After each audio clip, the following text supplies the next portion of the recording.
The first knock rattled the walls like a warning. The second felt heavier, as though the whole house braced for what stood outside. And by the third, Daniel knew, whoever had come for him wasn't here to talk. He froze in the doorway of his small workshop, the smell of solder still clinging to his hands, the faint hum of a half-fixed radio buzzing on the table behind him. Through the thin curtains, he saw the silhouettes, broad shoulders, rifles slung low, boots planted with purpose. Soldiers. Just yesterday, life had been painfully ordinary. Daniel, with his worn-out shirt and tired eyes, had spent the afternoon hunched over a shattered phone someone had left on his counter. A young woman, nervous, barely speaking, had begged him to repair it. She had no money. He had almost said no. Business was slow, bills were mounting, and kindness didn't keep the lights on. But then she had whispered, "It's all I have left of him," and something in her voice had pierced the armor around his heart. He had stayed up past midnight, fingers steady despite the ache in his knuckles, restoring it piece by piece until the screen lit up like a promise. He didn't charge her a cent. What he didn't know was that favor would change everything. Daniel wasn't always a repairman. Once, he wore a uniform too. Desert heat had baked into his skin, and the smell of metal and dust had been his constant companion. He had carried men off battlefields who never woke up again.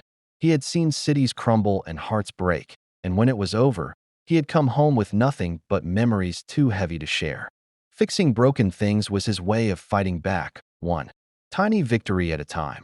Now, staring at the armed men outside, he wondered if that kindness had finally caught up with him. The knock came again, sharper this time. Neighbors peeked through curtains, their faces pale, but no one stepped forward.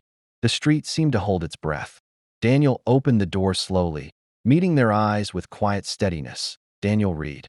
one of them asked, though it sounded less like a question and more like a verdict. He nodded. The soldier's gaze swept over the cramped shop, lingering on the scattered wires and tools.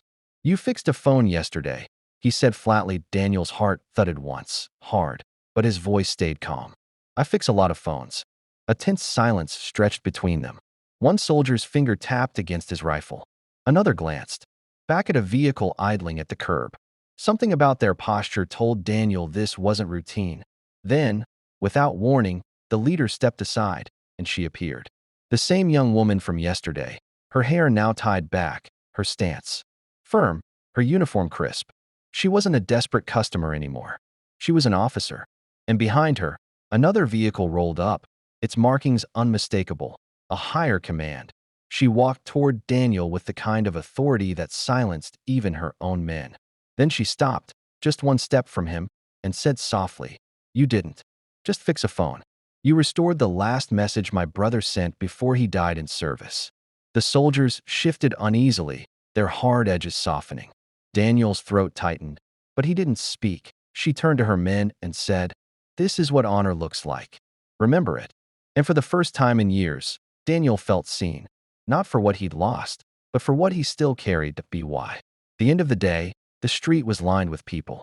Soldiers stood at attention, neighbors stepped out from behind their doors, and a quiet salute passed from one side to the other like a wave. Someone placed a small plaque on his workshop door, in honor of silent heroes who keep the world together, one broken piece at a time. Daniel looked at it and murmured words he had once heard on a battlefield. Now his own strength isn't in the noise we make. It's in the things we fix when no one's watching. And as the crowd stood in still respect, he thought of one more line, a truth worth remembering. The smallest acts of kindness are often the loudest echoes of courage. If stories like this move you, share where you're watching from. And tell us, what does silent heroism mean to you? Subscribe for more stories that honor those who carry the weight of the world quietly, yet powerfully.